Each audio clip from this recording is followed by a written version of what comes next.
Okay, so this week I have got a very special guest. I have got a friend of mine, Todd Bookspan, from now Win by Noon, which has been around for a while, but with a rich history in the mortgage industry. So first of all, thank you, Todd, for swooping in and spending time with me today. Oh, it's my honor. I'm super humbled to be here and excited for our conversation. Well, it's so funny. We don't talk much before we go live, right? We just had a 5-6 minute chat, and you said something I want to start with, which is you looked at the list of people on the podcast and you were like, wow, why am I on the list? Or, you kind of came across very humble, which you always are. But, when you saw the list, were you like, do I have something? Like, what's the thought there? What's your concern? Part of it's my self-deprecating sense of humor, right? Sarcasm is my love language, which I know doesn't come across well for people who don't know me. But, your last guest was Bill Dallas, and, Bill's a legend in the industry, right? You had my first coach and your coach, former coach, Bill Hart, and Bill's just been awesome. And then you've had some of my, what I would call, I don't know what you call my compadres, my, people that I roll with and do a lot of stuff with, but it was just a great list. And so it makes me feel honored to be here. Dude, I will tell you that you absolutely belong on this list because I've known you for long enough to have seen your career at least. I've had, we've gotten to spend time together outside of work and had some really great times. One dinner going out with your family that was so awesome. I think our daughters are the same age. And I've gotten to watch you kind of recreate. And I really would love to break some of that out on this, that you haven't stayed in one place and it's worked. So let's kind of start at the beginning because I didn't know you until you came to a seminar for Cobalt back in the day. I think it was the first time you and I met. And I had only known you by reputation before that. You were kind of a big deal. So take me before that, like where were you, walk me through kind of getting to the mortgage industry. Where'd you start? Well, I grew up in a household and, I don't have one of those tearful stories of, growing up and having hard times. I mean, I grew up in a upper middle class, house in Arizona, originally from outside of Philly. So, go Birds. I'm definitely an Eagles fan, but don't hold that against me. And, I grew up in a house where education was important, right? Everyone in my family has not necessarily just a college degree, but often I think my brothers and I and a lot of my cousins and all have graduate degrees, things we don't really need to do this business. But I had parents who really taught me to believe in myself, that if I wanted to do something, I could achieve it. So I do credit my mom with that and my parents for really pouring into us. I grew up racing bikes, which was really influential on me at a young age. I went to college at the University of Arizona and I opened a bicycle store straight out of college. And I thought that would be a lot of fun. And I actually opened two at once. I opened the first privately held business on the U of A campus. My degree was in entrepreneurship. And I wrote a business plan and I competed against all the other bike shops in town, plus some national chains for this first private business on the U of A campus. I opened up a high-end, what I'd call a pro shop, because I was racing bikes and having fun. And then I opened up this repair shop it was in the basement of the Bear Down gym, which was kind of cool. But long story short, I was in the bike business for 10 years and I really had fun for 8 of the 10 years. And after 8 years, it kind of became monotonous. I kind of joke, most years in the mortgage business, I made more money than I made in all 10 years combined of owning bicycle stores, but it was a lot of fun. And what I learned in that is that oftentimes what you're passionate about and what you do for a living don't go together. I didn't get to ride my bike as much as I wanted to. And didn't have the financial success. It's just a hard business, but we were considered to be super successful. We were actually selected oftentimes as one of the top 100 bike shops in the country. And so that was really sort of my background. Went back to school to get my MBA. So I was a stay-at-home dad for 2 years, was getting my MBA at night at ASU. And my buddy who had gotten me I was in the bike business with him. He got me in the bike business, said, hey, you should get in the mortgage business. And I'm like, dude, I'm getting my MBA. I was like, kind of actually I feel like a jerk now when I say it. I just saw him recently. And he reminded me of that conversation. We both know right where we were getting off the freeway and we were, going to Lowe's to buy a door. But he said, you'll be really good at it. He said, you actually care about people and you actually understand the math. And he said, most people get one or the other and don't get both. And so that was right before 9/11. So I started in the mortgage business as his assistant. He was the assistant to the owner of a small broker. right after 9/11. I started out, I had to go buy pants because I didn't own any pants. I just had shorts because I was a stay-at-home dad, getting my education at night. My daughters, I had two at the time, now I have three. Were both in school. So I was kind of bored, and it was just a great opportunity for me to jump in and help him. Okay, there's a lot to unpeel there, but I just have to ask bikes because we're around the same age, I think. What kind of are we talking? BMX, Huffy, like what kind of Yeah, bike? Huffy, they're the best. Ride them out, walk the rest. I was a road racer, so it was kind of before the mountain bike craze. And in my bike shop days, I actually rode mountain bikes a lot. I really enjoyed that. But I grew up racing on the road. I was like a sprinter, but it wasn't uncommon for me to go out and race 100 miles. And when I had my bike shop, before he was infamous for what he's infamous for, Lance Armstrong, stop in. We had a cool shop. It was the cool place to hang out when famous people were in town, and it was a lot of fun. I'm still friends with my employees, and yeah, it was a good run. Really. Did Really you do you remember like when you started it? Were you like I'm going to start a business that's going to run for 10 years or more, or were you like let me just get this A real fast and then get maybe some awards and then move on? Like what did you know it would turn into what it turned into? That's a great question. I didn't. I mean, we opened it up. My wife, Tara, we opened it together, and then she went to law school a year in, and we didn't really know. I think it was a really weird thing. I was selling bike parts out of my house and to the bike team. I ran the cycling team, and no one would know. They kind of thought we were a joke. No one wanted to support us, but we were, national caliber team. And so I just got a business license and started selling bike parts, and really just to the team out of my house, not making any money, and got this crazy idea we'd open a bike shop. And so I, took out a loan from family and opened up a really cool high-end shop where we weren't really focusing on, people buying $100 bikes. We were focusing on people buying, $500 to $5,000 bikes. And we were very fortunate to the community liked us a lot. The people who worked in the industry liked us a lot. We were picked the first year. We were the youngest bike shop owners, the newest bike shop ever to be picked in the top 100 at the time in the country. And that was voted by other bike shops and all the sales reps.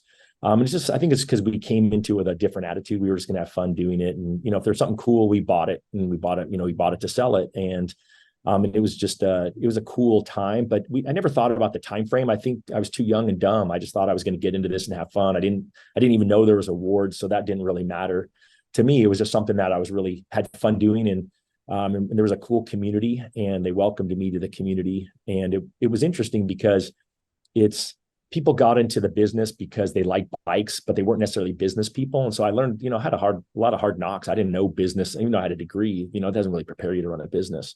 And so that was the part that wasn't as fun. And, it's kind of like when you do a mortgage, right? It's not as much fun to actually take the application and pull credit and run it through all that stuff. It's not fun, but it's fun to talk to people. And I always believed if I could connect with a customer, help them figure out, what they were looking for so they could have a successful time out riding their bikes, just same as everyone does when they're in the mortgage business. You really just want to help someone figure out, if you truly take the time to get to know people, then it's just different. The average person worked in a bike shop for, 6 or 7 months. My average employee worked for me for 6 or 7 years.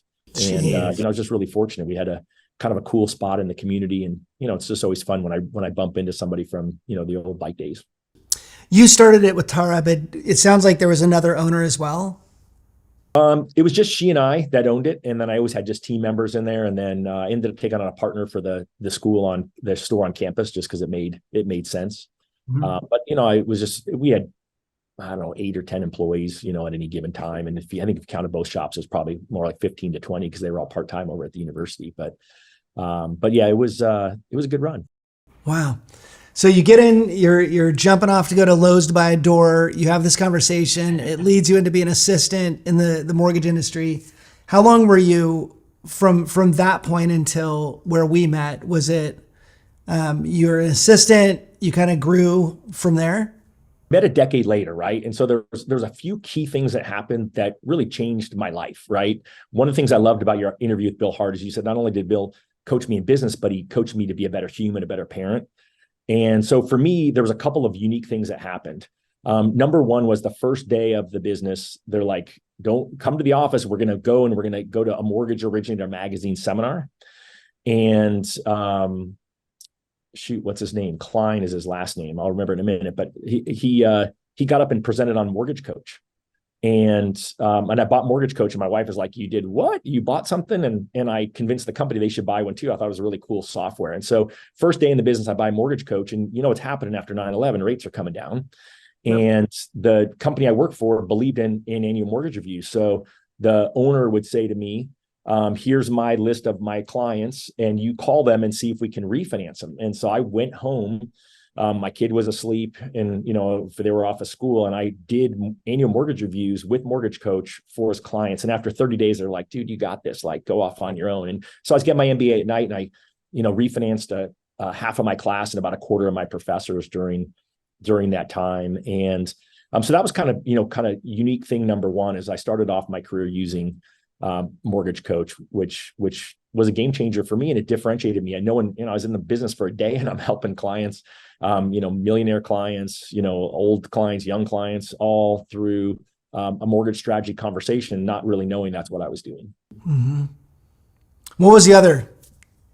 The other is that over the next couple of every 6 months, Mortgage Originator did those things again. So I would gift Mortgage Originator. They're not around anymore, but they really did a lot for me. So the next one, Barry Habib came through, taught us about mortgage-backed securities, about mortgage market guy. And he's like, "Hey, next one, my buddy Timmy Brahim's coming through, and he's got this thing called Loan Toolbox." And so I would stay up late at night. I was starting in the business, right? I was working hard, and I probably was working a little too much, right? Burning the candle at both ends. And so I can remember, sitting up one night in our house. We had a second floor and an office, and listening to an interview that Tim did with Daniel Harkavy, where he talked about get out of the back seat and drive. And I thought, that's really weird. There's coaches for business. Like, I never even thought about that. And so that was about 2 years into the business, and not quite 2 years into the business, and called a couple of coaching companies, interviewed, and ended up with Bill Hart as my coach. And they were like, "Bill has one space left." And Bill he always jokes. He's like, "I owe you a refund for that first year." But no, he doesn't. I mean, I truly became a great loan officer and a successful human, but it's really just because I plugged into the free stuff that was available. I went to a free seminar, and then I invested in myself, in the product. And I not only did I buy the product, but I actually listened to the product, and then I took action, which, sometimes we all overthink things. Sometimes we spend money and we don't use things, but I did that. And then having a coach, changed my world. Are you just inherently driven? Like, is there just something inside you? I'm getting that already from so far your past. You have this like motor that just seems like it's constantly going, and because you haven't said anything that implies that you've ever laid back or sat back for a moment, at least yet in the story. No, I mean, I'm obviously intrinsically driven, right? I mean, I'm not driven by money. I'm not driven, but I'm driven to be the best I can be. It goes back to that thing I said. My mom always said, you could be whatever you want to be. And, I think it's probably a blessing and a curse, because I also don't slow down sometimes, right? I jump in. I didn't think about, okay, if you borrow this money and you open a bike shop, you got to actually figure out how to run one and make money. I didn't think about the fact that, if you get in the bike, the mortgage business, what does that look like down the road? Because, I saw these company owners of this small little broker shop, and they were successful. And then I switched companies a year in, because I realized at that time, I was setting off loans, and I was waiting on some underwriter somewhere else who didn't know who I was to get my loans done. And, locks were expiring. It was difficult to do that business at the time. And I thought, if I go to work for someone who's a correspondent lender and underwrites in-house, then that will help me. And then I got there, and they were committing fraud left and right. And I was like, oh my gosh, how quick can I get out of here? The guy's like literally up on the, tracing paper on the windows. I'm like, what, how did I find this place?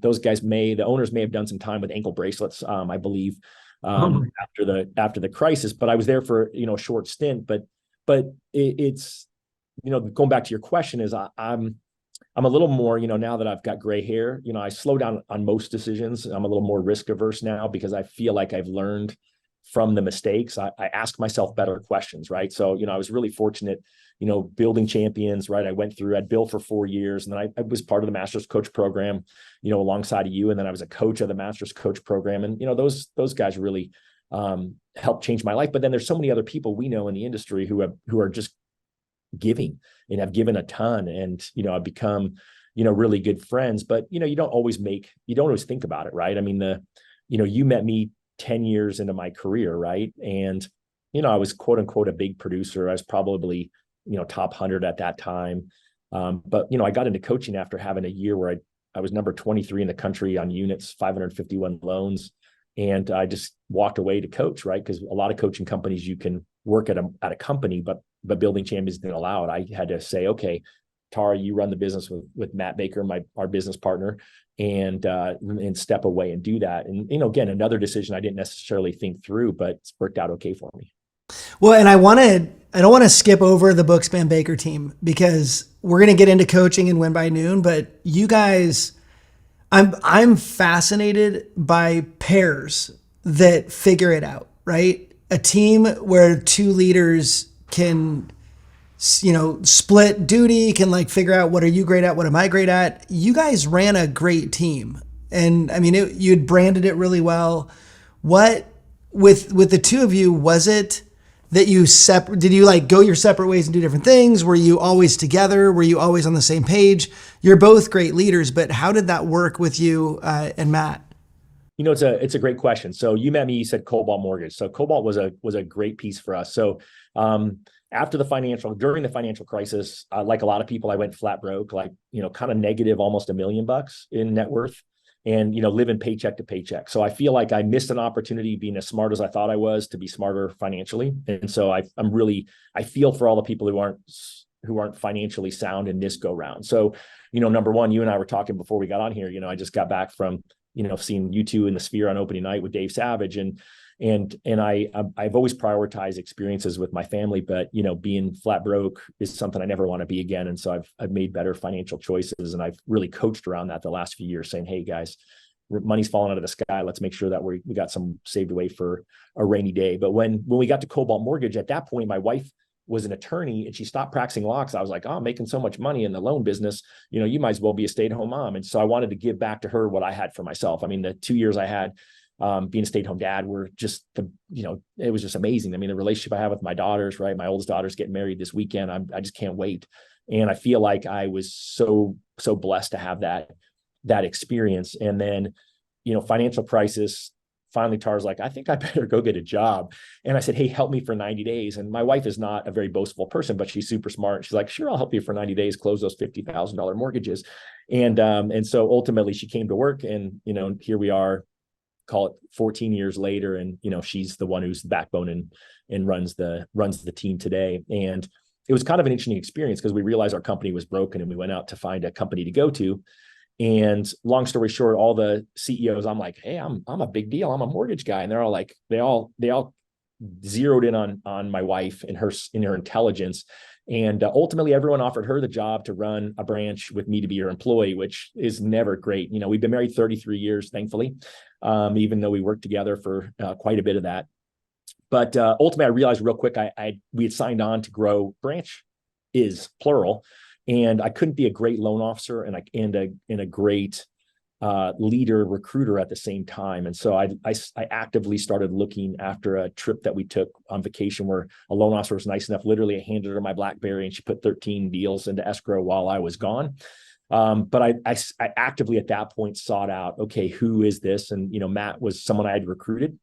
And his father, Jerry Baker, is a legend in the mortgage industry. He's the CEO whisperer. If you work for a big independent mortgage company, it's fairly likely that Jerry Baker has an imprint on that company as the coach of the CEO of the company and help them guide them through stuff. And I just saw a lot in Matt that I saw in myself. And he was crazy enough to agree to partner up with a husband and wife team. And, that means you're never going to win a vote, right? It's always 2-1. But what we really did early on was we said, okay, we're going to disagree at some point. And we've got to decide now, when we disagree, how are we going to disagree? And so what that came down to is that when we were going to disagree, then I was not going to vote. It was going to be Tara and Matt making the decisions. Certainly I could try to influence my wife, or I could try to influence Matt. But it was really interesting because people came to work for Tara and I. Before Cobalt sold, we built it up to 4 branches and almost 100 employees.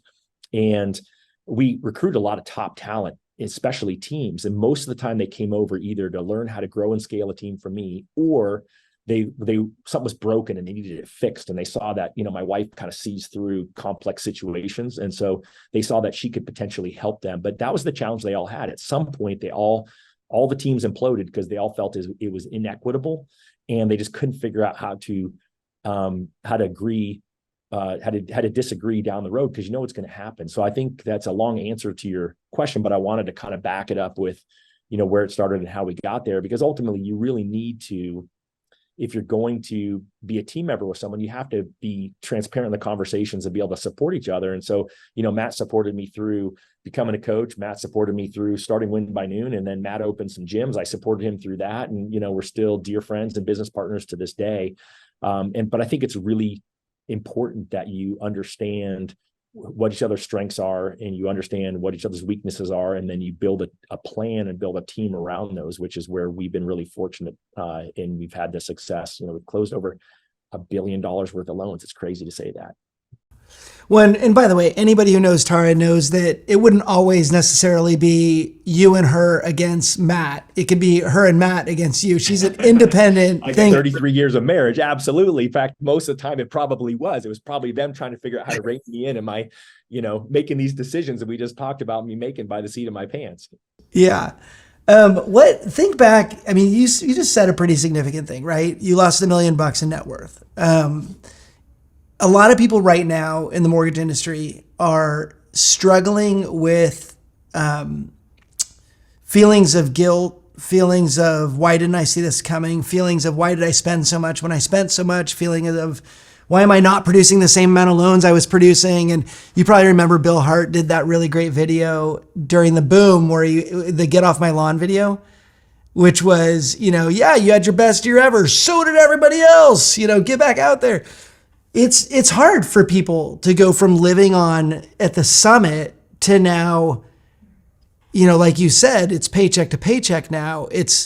There's a lifestyle that comes with being able to go, yeah, let's just do that. Yeah, let's do that. And then you went from that to, I'm responsible for all these people. First of all, do you remember that feeling? And then do you remember your pathway back out of that? Or can't forget that feeling, right? And that feeling is what fueled me as it changed. And it's, I'm still not I'm never going to put myself out there as the perfect financial person, right? But I would say there was, again, a few things that happened along the way that I'm super grateful for.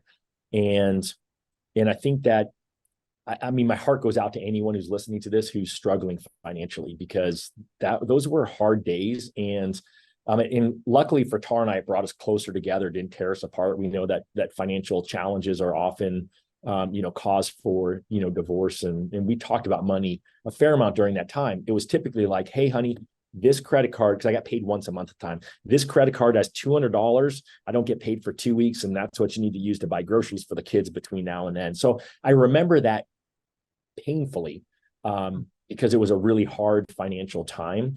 And I was frustrated at the time because I felt like I needed a coach or someone else to knock me upside the head a little harder, because they asked, right? They did ask. My coach at the time said, hey, how are you doing? And I wasn't transparent about that part of my life. I was brought up in a house where we didn't talk about money. So therefore I just wasn't talking about money.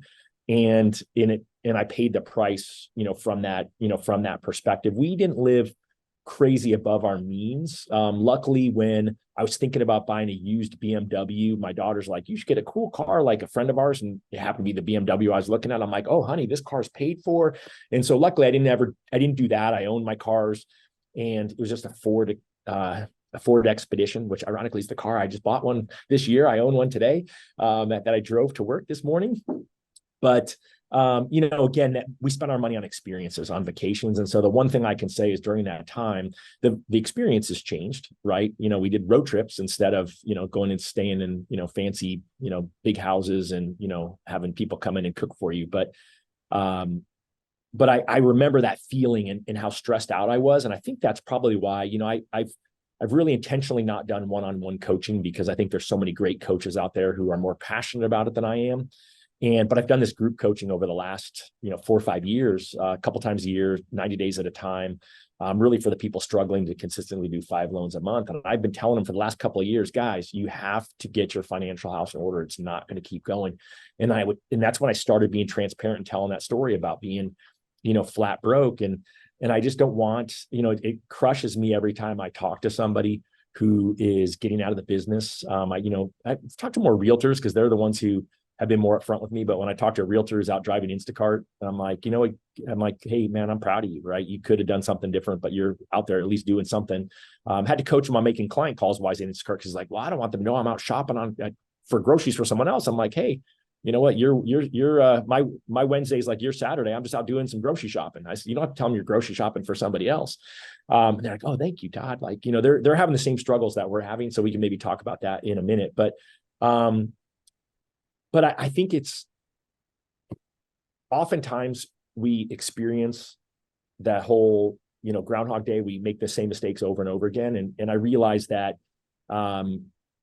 that I didn't want to be in that position again. And so I had to dig in a little bit more. I think a lot of us in the mortgage industry claim we're captain of the wealth team, but then the question is, are we really, right? Are we really captain? Are you really doing those things? Or are you just telling people you're doing those things? And I don't want to be a hypocrite because I wasn't doing the right things, right? I mean, I probably could say I shouldn't have taken some of those vacations I took back, you know, before the crash. You know, I didn't live in a crazy house. I mean, but I just wasn't, you know, we just weren't fiscally responsible, you know, as we needed to be. And so I think it's just one of those things where if you're struggling with it now, you know, just know, first off, you know, big hug out. I, you know, got all the sympathy in the world, but I think you just have to look at it and say, okay, well, what can I do today? I loved your Bill Dallison interview where he said you can hire a loan officer and that gives you like 10 cents on the dollar, but you can cut $1 and that gives you 100 cents on the dollar or something like that. And I thought, you know, and some of us, I mean, we've made a lot of cuts in certain areas of our life. I've made a lot of cuts in certain areas of our businesses over the last year plus. I mean, really, I started at the beginning of 2022, seriously cutting expenses, even when the market was good, and continue just to learn and invest. So I don't know if that answered your question or if that was just more long rambling answers. Well, no, it did. And I want to highlight something you said, because it's, we have very similar values when it comes to what I really want to spend money on. And I think it's so huge and a huge takeaway for people to see when you look at how much money you spend on different things, right? It's taking a look at your values first will dictate where that money goes. Not taking a look at that values creates regret, right? So, yeah. I mean, it's for us, it's travel. Like I'm taking my daughter to Disneyland again. We have these things we call guilt trips, which is when she goes, I haven't seen you in a while. I'm like, you have a California sticker on your suitcase. I know, I have a few. I'm like, let's go to Disneyland. But I wasn't going to go this year. And I'm like, those are the memories that I can take away that I'll regret not doing. And so when we do our budget, we first do our values. And then after doing our values, we go, okay, now let's look at the budget. You know, I don't buy new cars. Like I just go back and forth to work in the airport. And so value wise, I don't need a nice car. Other people love cars. It's not my thing, but my thing is spending time, because those memories for me are what matter. And especially what you said about, you know, when times got really tough, you huddled together as a family and your relationship got better. A lot of the distractions became gone. And it was more like, okay, what do we have? We have this. And then from that, you know, you built out to your next thing.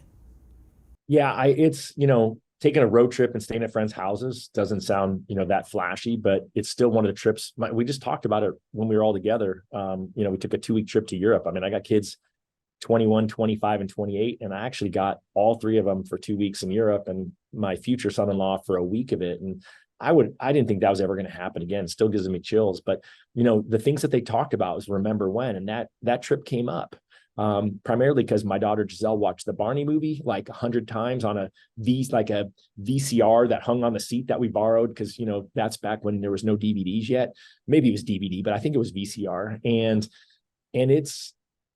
it's crazy, but I wasn't the guy driving a Porsche or a Maserati or something. I wanted one, don't get me wrong, but I wasn't driving one. But I was also in survival mode, right? And survival mode was hard, right? I mean, the whole fight or flight is a tough time. And, you know, I kept investing in coaching during that time. And then I did ask my coach to give me a little bit of financial coaching, but not the kind of normal stuff, just really from a profitability perspective. You know, we were running a net branch at the time. I think they were still legal back then. I don't know what you'd call it. I called it a net branch. Probably wasn't. It was illegal. I think you're just not supposed to use those words. It was 2010, so I don't know what was allowed back then. But ultimately, you know, I got some financial coaching on running the branch and how to be more profitable doing that, which really helped a lot. And then, you know, I did the things we tell everyone to do. Ironically, even though I was flat broke, The reason I was almost negative $1 million is I was over negative $500,000 in 5 rental properties that I owned. And I still own those properties today. And so from that perspective, I that was the smartest thing I did. I heard a friend of mine was interviewing another realtor, and he said, yeah, real estate makes people look a lot smarter than they are when you own it for a long term. But I own, more than 24 properties now. So I've expanded the portfolio, and I've continued to actually do the things that I tell other people they should do. And I've learned a lot more along the way. And, with Krista Messerly and Dave Savage, I co-founded First Home IQ. And I'm so stoked about that because of the fact that we're out there and now we've got other people out there that are teaching Gen Z how to be more financially literate. And I think that there's just such an opportunity for us in our industry to be better. And, I'm part of a group called Be Wealthy that's run by a guy named Brett Tanner. I've been in it for 2 years, and I thought, this is too good to keep a secret. And so, we were just in town last week. It was Shayla Gifford and Josh Metal and Deborah Bird and Keith Collins. And, the previous one had Dave Gallegos and Denise Donahue. We got some great people I've invited there, and it's all about building wealth even at a higher level. I mean, we all sit in that room and we're dwarfed by some of these other real estate agents in there. But I'm like, oh, I want us to all be change agents. I want us to actually do the things that we're telling people that they should do at a super high level. And the crazy part about it is I think that although this has been a hard pill for people to swallow this last 12 months, that was supposed to be only 6 months of no mortgages. I know everyone who makes it through the industry is going to be just doing awesome. It was interesting because Dave Savage interviewed Casey Crawford recently, and Casey said, if you're still in the business, you're winning. Mm-hmm. I thought, you know what? I had to think about that one, but because I don't think everyone feels like they're winning. But if you're still here, you're winning. I mean, you probably know the statistics of how many loan officers have quit the business, but I'm excited for the future. And, I want rates to drop. Don't get me wrong. I want everyone's business to pick up and I want everyone to do awesome. I don't want them to go to 2 right away because I don't want all the people that left in our tenant bar to come back in the business. I want those of you who've made it through till now to stay in the business and get that benefit before they all jump back in. Yeah, it's so interesting. When we did our first master's coach program that I attended, which was in Arizona, actually at that spot, North Scott or Scottsdale or something. When we did that, I'll never forget, they had us write down a story of us in 5 years. And it was the way you guys, I think you were coaching at the time with them. And so the way we had to write it down is we'd say, okay, it's 5 years from now, it's 2000, whatever. I wake up and here's what I experienced. And so you're writing your story into existence for like 5 years from now. And I remember just feeling awesome doing that because we get so trapped in what we're doing or what we're experiencing. And to sit down and go, like, I think everybody right now should sit down and go, it's 2028. Here's how I got through. Here are the things I have in my life now. These are my priorities now. Like, it was so valuable then. And I think it'd be huge now is just to be able to look past it and go, yeah, I'm going to make it through. And when I do, this is what that's going to look like. It just therapeutic for me, at least. Such a great reminder. And I think it's just one of those things. I mean, certainly, I've already had a Building Champions Love Fest, but here over my head, I mean, there's Becoming a Coaching Leader and Living Forward by Daniel Harkavy. And writing a life plan, that was, I think, a lot of it too, that got me through all of that because I knew where I was headed. I knew what my vision was. My vision was having a $100 million team and being a guy who got on stage at Sales Mastery. And guess what? I built a $150 million team and I got on the stage at Sales Mastery multiple times. But it was something I wrote down first who I wanted to become in the future. And then you have to think about, if you're going to be there in 5 years, what does it I need to do now to get there? Right. It's the crazy part is to be in this Be Wealthy group. One of the things that you do before you go is you write a financial plan. And I feel a little like a jackass when I say the number, but you write a financial plan to have a net worth within 30 years of $50 million. And the crazy part about it is if you actually go through it and you look at it, hey, if I just bought a property a year and I did this or that, you're like, actually in 30 years, you can actually exceed that. It's actually mind-boggling. It's the mistakes we make along the way that cost us. And it's the missed opportunity cost that really cost us. Because I can tell you this, I don't need $50 million. That's not why I joined the group. But it's this whole thing. I mean, that I love hearing you say that helped you out. I think the other part is gratitude, right? I mean, I think we take that for granted. And, I've just got in the habit of just waking up every morning and before I get out of bed and open my eyes, just, 3 things that I'm grateful for, because man, oh man, certainly I could thank be grateful for waking up. My distraction today is I got a cousin who's, having a organ removed for cancer. And like, that's tough. And you know what, I worked out at the gym this morning. I'm here talking to you, right? I mean, I just got off the Zoom with over 100 loan officers in a coaching group. I mean, like, my life is pretty good. I'm super grateful. You know, what's interesting with you saying that, the gratitude thing for me, I made a practice years ago where every time I run, I start my run by saying, thank you, God, that I can run. Like today that I can run. I made a focus on saying, today, thank you that I can run, because I don't know if tomorrow I'll be able to run. And I'm losing running now. And so I know that. It makes me sad we're not going to be able to run together. I know. I'll walk with you, Ken. I'll walk with you. But the fact that I did that when it was good means that I actually feel better about not running, because I appreciated it so much when I did, and I knew it was not going to last forever. And so I love that you say that. It was the mustache when you ran hood to coast. It slowed you down. It was the wind resistance, man. It was that wind. If I can't run, I will drive that team, because I'm never stopping dressing up. That's a blast. Well, dude, I want to get into Win by Noon a little bit, because you know me and my ADHD. And when I heard you started Win by Noon, I will tell you my initial thought was, Win by Noon sounds awesome because I'm a morning person. And so I'd like to win by noon and then golf. That would be awesome. And then my other thought is, like, I've heard these, what's the 5-hour work week or whatever? You see some of these things and you're like, really? Like, I'm not there yet. But the win by noon thing, I kind of felt like, can you really win by noon? And so without diving deeper, and I've since learned more about it, but why did you start that? Like, what? Because you said you were on the top of the world when you started it. Yeah, it's funny. I don't have my prop here, but I probably, if I look long enough, I could find it. My office is in disarray because I haven't really worked in my office. But I had a black Building Champions notebook. You probably had numbers of those.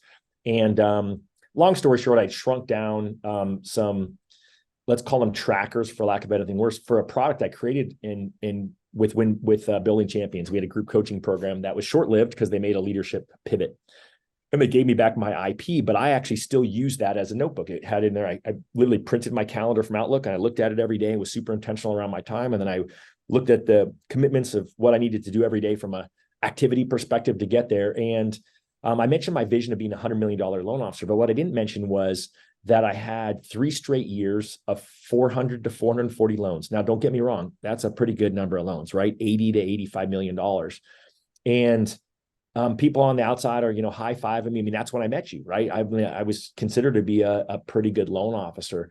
But for someone who's always optimistic, I would get out that vision and it said I was a $100 million guy and I wasn't there. And it was frustrating, right? I hit that ceiling of complexity that I couldn't figure it out.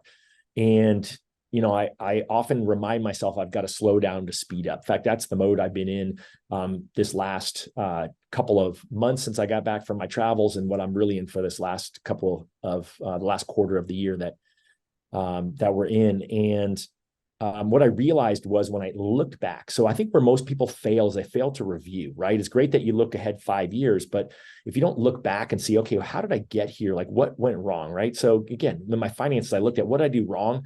And then, okay, how do I fix that? And how do I do it right? And so for me, I got to the end of 2014, another year that was awesome, $80 million. And, it was great income, don't get me wrong, but it wasn't who I wanted to become.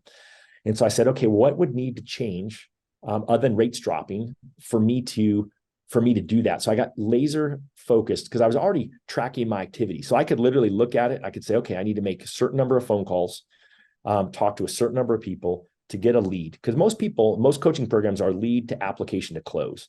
And that's great. If I know I need to have, 10 applications to close 5 loans and I want to close 5 loans a month, that's awesome. But that's not what you really need to know. What you really need to know is, okay, well, then what do I need to do today? How many people do I have to call in order to get the leads I need? Maybe it's 20 leads to get to 10 applications to get to 5 loans. And so I really became activity focused because I had a team member who said, Todd, I just want to know how much money I make every time I pick up a phone.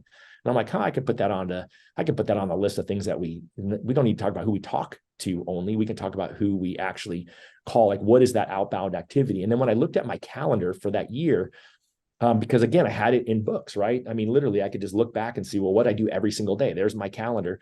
And I realized that I wasn't the one that was driving my day.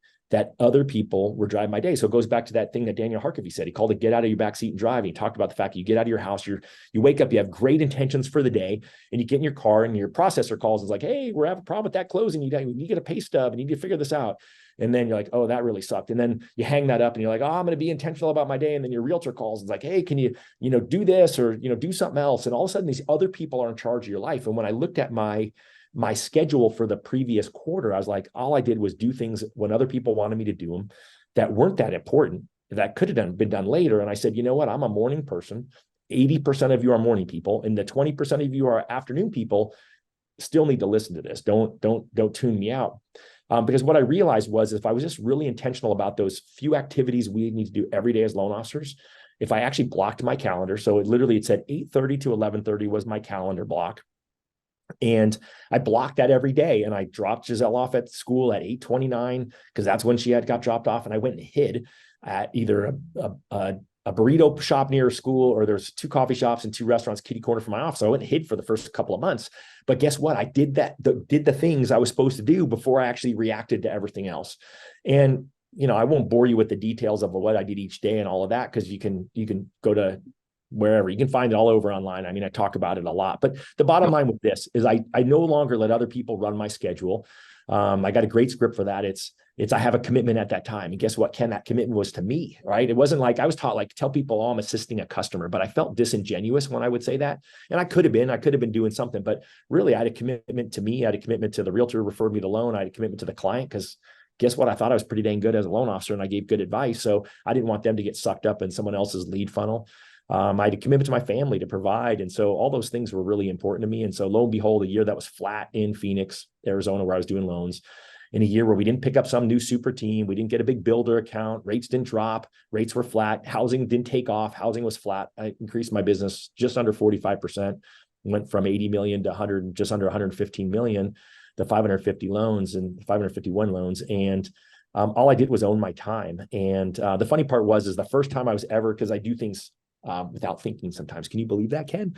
I pulled that out when I was on a call, and I opened up that notebook, and it showed that it was a Thursday, and I was on a field trip. But I'm like, I was so proud of myself for being on a field trip that Thursday. Now, I could have been on the phone in the bus with my daughter saying, Dad, you're embarrassing me for taking a loan application on the phone. But I was the dad on every field trip because I could be there because I was scheduled around that. And, I still got my activities done, but I knew what I had to do every day to get there. And I had a system for it. So it's just defining out everything and being intentional about your schedule, being intentional about all of the systems that you're creating, and then creating the life that you expect or that you hope for. Yeah. I mean, it's not about getting up at 5 a.m. So that's where people get all freaked out. Like I had a realtor once, she said, Todd, I can't do the win by noon thing, but I can start at noon. Cause I used to joke for realtors, it was wake by noon. But she's like, hey, I can start at noon and I win by 5. And, but what I found is that when I would challenge someone, they're like, but Todd, I'm an afternoon person. And I'd say, oh, awesome. So you call leads every afternoon, and then they lost eye contact. And they're like, no. And I'm like, okay, well, what happened if instead you called leads in the morning? Well, more people answer the phone in the afternoon. Okay, actually, that's not statistically true. If you read the conversion code by Chris Smith, people are equal to answer between 4 and 6 is there between 8 and 10. So what if you actually committed to call them every day from 8 to 10, your leads? And then if you had time in the afternoon, because you weren't showing appointments or taking loan apps or paying what your business is, then you called your leads a second time.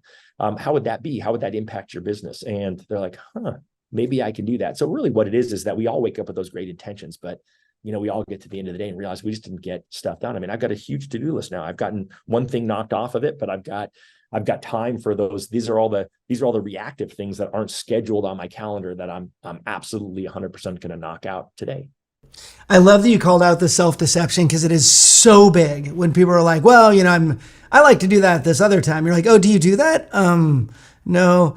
I was just talking to Mindy over the weekend about, we're going back down to Guatemala in January, and I've had friends go, well, you don't have to leave the country to help people. You can help people right here. And I love when they say that, because I go, oh, cool. What are you doing to help people? Because it's so easy to just be like, oh, no, you don't have to. But then they're not actually doing anything. And so it's like we make ourselves feel better by saying, oh, well, I'm not really a morning person. And then when you challenge them and say, so in the afternoon, you're already doing these things. It's like, oh, like the line we fool ourselves with. I mean, you nailed it right there. So it's putting yourself in the environment, right? I hid out for the first couple months. I actually did it in a realtor's office for 3 months. Their team was required to be dialing every day from 9 to 9 to noon. So I did it there for a couple of months, but eventually I could come to my office. I still have it on my door. It says, do not disturb. And people respect that, other than my wife, because she's my wife. And they leave, they don't come in when that's up, because they know that I'm actually doing my, my highest priority, proactive, activities. And I think that's where we get stuck. But you have to, there's a great book. You don't need to read it, because I'll give you the premise of it. It's by Dr. Ben Hardy, who he's been writing with Dan Sullivan from Strategic Coach. 2X is easier, 10X easier than 2X, and he did the gap and the gain. And I know Ben, we were in an entrepreneurship group together. And his book, Willpower Doesn't Work, was it's all around the environment. Like if you have potato chips across the room, you're probably going to eat potato chips at night when you get hungry and your willpower is lower. And so it's setting yourself up in an environment for success. And so for me, it was going to the burrito shop. They had a great breakfast burrito, and eating the burrito and making my phone calls. It was me saying, okay, you know what? I need to send emails while I'm here. But what I'll do is I'll actually go to the sent folder instead. I'll turn off the little red number that says I've got 200 emails. Because guess what? You all have emails all the time. And so I got very comfortable with that. And then I just went to the outbox and I just sent my emails from there. And I ignored the fact, and I was okay with, I had things in there, because guess what? If it's urgent, no one's going to email it to you, right? They're going to text you or call you. And I was just okay with that. And so I think that's the other piece of it is you have to be kind of comfortable in your own skin. And then you can script around it. And I let my realtors know, hey, you know what? If it's something that's truly urgent, like I taught them, don't say, if you said, hey, call Ken Perry, he's a lead, I just would reply back on a text on it, right? I didn't say I'm calling him now. I didn't drop everything, because calling Ken Perry at this moment probably didn't matter. I could call you at noon or 1 or 2. But what I found was, so I had to retrain him. If you need me to call Ken Perry at 10:30, just say, hey, call Ken Perry. He's expecting a call at 10:30. And as long as I can do it, I will. But I just said, if not, I'm just going to reply on it and just know it. So I also retrained the people of how I was doing business, and they respected it. And then the weird part about it is the reason my business went up almost 45% is, number one, it was super attractive. People are like, Todd, what are you doing? Number two is that I actually did all the things I told everyone I was doing every day, right? How many times has a realtor called you as a loan officer and you said, hey, have you gotten hold of Ken? You're like, oh, I left him a voicemail a week ago and you haven't followed up since, and because you forgot about it. And so it's just a matter of having systems around all of it, right? I think it was James Clear said, you don't rise to the level of your something, but you fall to the level of your systems, right? I mean, that's ultimately it. I blew his quote, but that's okay. No, you were close. Okay, one last thing on this. You went and started Win by Noon. You were coaching at the time, or this is right out of coaching. You know how much money people were making well, I guess you still have part of a mortgage company. Are you still originating? No, I'm not originating, but my wife runs the team, so she gets paid on origination, which is awesome. Did you ever look back and go, wow, I started this when I could have still been making money. I wonder if I made the right decision? I only did when people asked me that question, because I didn't come out and create a high-end coaching product. I didn't come out and do masterminds where I could make money, although I was asked a lot to do that. And I'm not one who lives in regret, right? I don't look back and say, I wish I could have, would have, certainly we all look at something. I mean, I can't say I never thought, oh gosh, I wish I wouldn't have done that differently, but I was just so passionate about it at the time, just like when I jumped in on the previous stuff that we talked about in my life, that I didn't really worry about that. I remember, kind of Bill Hart sort of joking about the fact that the life of a coach, your coaching people are making way more money than you're going to make in the coach's chair. And I remember asking Daniel, like, what is the most successful coach made? And it was a lot less than what I was making as a loan officer. But at that point, it was no longer about the money, right? I wasn't financially set at that time. But I was on my way to being financially set because I had been making good decisions for, the 5 years before that. And that's the crazy part is that you can truly, in 5 to 10 years, you can change your financial trajectory if you do things right. If, I kept working hard, that part didn't stop. And I was very fortunate to have a business partner wife who were running the business and have the opportunity to earn, from that. And I was just following my passion, right? I mean, at that point I was doing stuff with Dave Savage and we were running the Mortgage Coach Productivity Mastermind group together. We did the Modern Mortgage Summit together. And I've just had such a fun time having impact. And it's interesting because Dave doesn't, all the stuff that he does certainly for the benefit of Trust Engine now and in the great company they built, but he's such an impact driven person. It's really worn off on me where I was before, okay, well, if we do that event, can we make money? And, this last Modern Mortgage Summit, we gave all the money to First Home IQ to get it off the ground. And so, I kind of laugh, and then we did, Win by Noon shirts, and we did trust engine and mortgage coach shirts in the Win by Noon store. And Dave's like, well, we're going to give all our money to charity. And then I'm like, okay, well, I just gave all my money to charity too. We gave it all to First Home IQ. And so it's just kind of funny when you don't have to focus on the money part. So that's a really, again, long answer that is no, I just don't look back at that. I mean, I've been very fortunate to, since the time of being broke, make better financial decisions, far from perfect. And so I think that, and even if I did, I couldn't change it, right? I mean, I could go back and do loans. I did jump in during COVID and help my team a little bit from the road in my Airstream.